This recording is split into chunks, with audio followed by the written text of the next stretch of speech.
Welcome back to Drama Box Office. Today we're diving into the gripping sequel of Gladiator. The narrative takes us back to the Roman Empire. The events of this sequel unfold 2 decades after the death of Marcus Aurelius, the Roman emperor whose demise triggered the power struggles in the first film. The narrative begins by showing us how Rome has changed over these years. Marcus Aurelius' daughter, Princess Lucilla, is now married to General Marcus Cassius, the current commander of the Roman army. Rome is no longer the glorious empire it once was. Instead, it is ruled by twin brothers, the emperors Geta and Caracalla. Though they hold supreme power, their governance has brought chaos and despair to the Roman people. Their cruelty and tyranny have left the citizens disillusioned and oppressed. The story sets off with a war in progress, a battlefield in Africa, where Roman forces are attacking the city of Nadia. The brutal conflict has been dragging on, and the suffering of those involved is palpable. Among the Roman refugees fighting for Nadia's defense is a soldier named Lasius. Lasius is not an ordinary soldier. He is a man carrying deep wounds from his past. By his side in this war is his beloved wife, Arshad, who is also fighting courageously in the chaos of the battlefield. However, fate deals a cruel blow when tragedy strikes. Amid the clamor of swords and arrows, an enemy's arrow finds its mark, piercing Arshad and killing her. Her death devastates Lasius. The love he felt for his wife was immense, and the pain of her loss consumes him. His spirit is broken, and he is unable to continue fighting.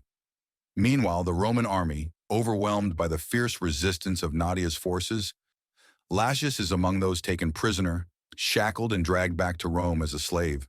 As the soldiers march, Lasius finds his mind drifting to memories of his childhood. In a poignant flashback, he recalls a time when he lived in Rome as a young boy. He remembers the day Roman soldiers came for him. His mother, in tears, said her goodbyes and sent him off with them. Now, years later, Lasius has returned to Rome, but not as a citizen. He is a prisoner in chains, stripped of his dignity and freedom. Upon their arrival in Rome, the captured soldiers are forced to participate in the Gladiator games, a bloody spectacle meant to entertain the masses. These games are being held to celebrate the victory of General Cassius. The event takes place in the iconic Colosseum, where prisoners are thrust into combat with ferocious beasts and fellow fighters. Among the prisoners, Lasius stands out. His strength and determination, though clouded by grief, begin to surface. In one of these battles, Lasius and a few of his companions face off against a group of wild monkeys, known for their speed and aggression. Through sheer grit and courage, Lasius manages to overpower the animals, killing them and earning the crowd's approval. His prowess does not go unnoticed. A Roman general named Macan watches the fight with great interest, recognizing Lasius' potential. Macan approaches Lasius with an offer.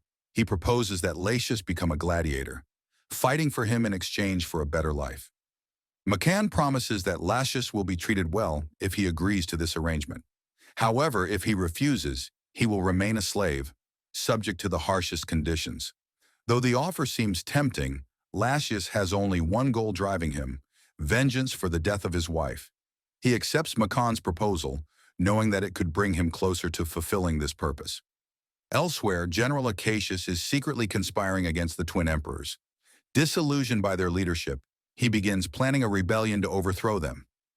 Cassius gathers his trusted allies, assembling a private force of 5,000 soldiers to challenge the imperial rule. Meanwhile, Lasius continues to rise through the ranks of the gladiators. Facing one deadly battle after another, he goes up against a seasoned gladiator named Vincent. This battle attracts the attention of Emperor Caracalla, who watches intently from the stands. Despite Vincent's experience and strength, Lasius emerges victorious, earning the emperor's admiration. After the fight, Lasius recites a haunting poem, a fragment of his childhood memory. The verses echo through the arena, silencing the crowd and striking a deep chord in Princess Lucilla. For her, these words carry a hidden weight, stirring emotions she had long buried. In that moment, she is transported back to a time of innocence and loss, as though the poem unlocked a door to her past. As Lucilla reflects on Lasius's words, fragmented memories of her life flood her mind. She recalls the devastating day when Maximus fell, leaving behind a legacy of valor and sacrifice. In the chaos that followed his death, political scheming within the imperial court forced her to make an excruciating choice: to send her only son, her hope for the future, far away. Entrusting his life to loyal soldiers, she sacrificed her own happiness to ensure his safety, shielding him from the dangers of Rome's treacherous politics. Watching Latius now, the truth dawns on her like a thunderclap. The gladiator who stands before her is her son, the child she lost so long ago. Overwhelmed by emotions, Lucilla resolves to confront him. That night, under the shadow of the prison torches, Lucilla visits Latius in his cell. With trembling words, she reveals the truth. He is her son, and his father was Maximus, the legendary gladiator whose name still inspires awe across Rome. Latius, burdened by years of anger, grief, and betrayal, struggles to accept this revelation. He lashes out at Lucilla, rejecting her and questioning why she abandoned him. Though her heart breaks at his rejection, her words linger in his mind, planting seeds of doubt and igniting a storm of questions about his past. The following day, Latius and his team face yet another deadly challenge, one that tests their strength and resilience. This time, the arena transforms into a water-filled battlefield teeming with sharks. They are forced to fight Roman soldiers while navigating the treacherous waters where every misstep could mean death. The battle is brutal, with the waters running red as several of Latius' comrades fall. Amid the chaos, Latius seizes an opportunity to strike at General Acacius, whom he suspects of treachery. Though his attempt fails and Acacius retreats, the incident sows suspicion among the guards, who begin to question Latius' true intentions. Meanwhile, Lucilla grapples with her own dilemma. Torn between loyalty and love, she decides to reveal the truth about Latius to her husband, General Acacius.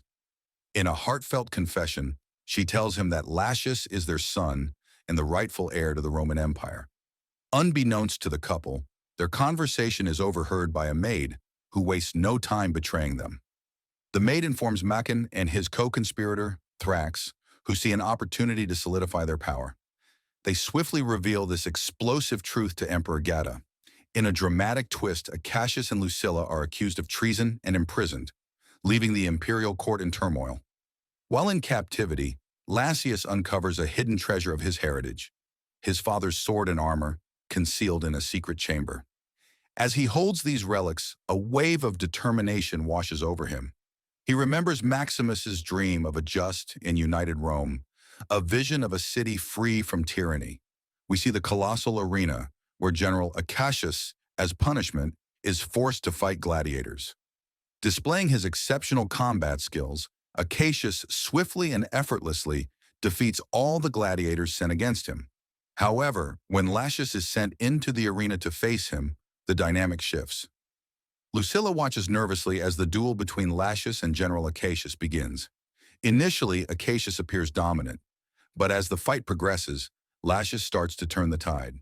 In the middle of the intense battle, General Acacius suddenly halts. Dropping his sword, he looks at Latius and reveals the shocking truth. "I know who you are.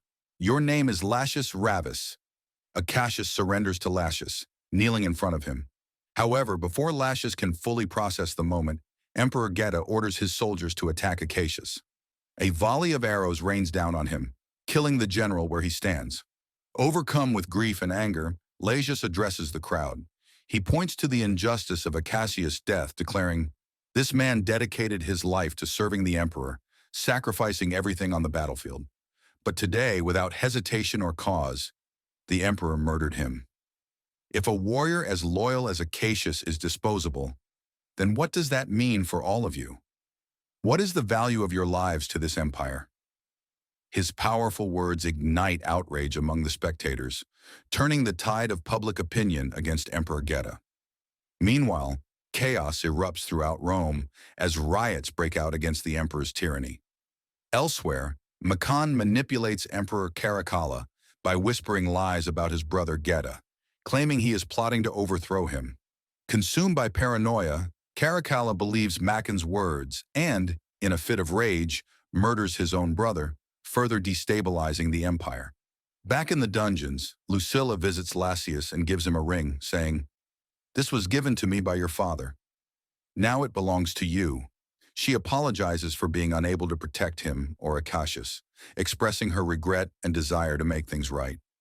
The exchange softens Latius' anger, and he finally forgives his mother. Lucilla declares Latius the new ruler of Rome, but knowing Caracalla's fragile mental state, presents Gaeta's severed head to the Senate to demand McCann's appointment as emperor. The Senate, under duress, agrees. Lasius devises a plan and entrusts the ring to a loyal ally, Ravi, instructing him to travel to a place called Tia to find General Darius. "Show him this ring," Lasius says.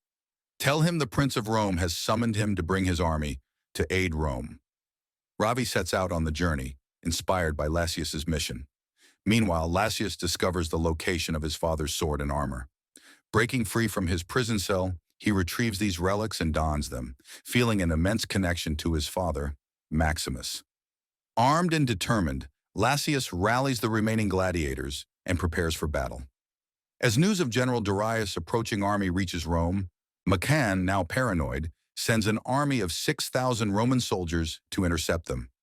During this time, McCann's treachery escalates as he fatally shoots Emperor Caracalla and Lucilla with an arrow, leaving Latius heartbroken and more determined than ever. Lasius manages to escape, reuniting with Darius' army, which has arrived to aid him. The two forces, the Loyalist army, led by Lasius, and the Roman army, controlled by McCann, finally clash on the battlefield. The climactic battle is brutal and chaotic. Lasius and McCann face off in a fierce duel. McCann, skilled and ruthless, gains the upper hand, pushing Lasius to the brink of defeat. In his moment of despair, Lasius hears his mother's voice in his mind, encouraging him to fight on. Drawing strength from her words, he musters the resolve to deliver a fatal blow, killing Macon and ending his reign of terror. With the battle won, Lasius addresses the soldiers who remain. Holding his father's sword, he declares, "My father, Maximus, dreamed of a Rome where justice and dignity prevailed. That dream was lost for many years, but today we have a chance to bring it back. Together we can build a Rome where every life has value." Inspired by his words, the soldiers pledge their loyalty to Lasius. Finally, Lasius ascends as the new emperor, fulfilling his father's legacy and bringing hope to a Rome once consumed by corruption and tyranny. As the people celebrate their newfound freedom, Lasius stands as a symbol of redemption, unity, and strength, ready to lead Rome into a brighter future. And with that, the epic saga of Gladiator II comes to a close.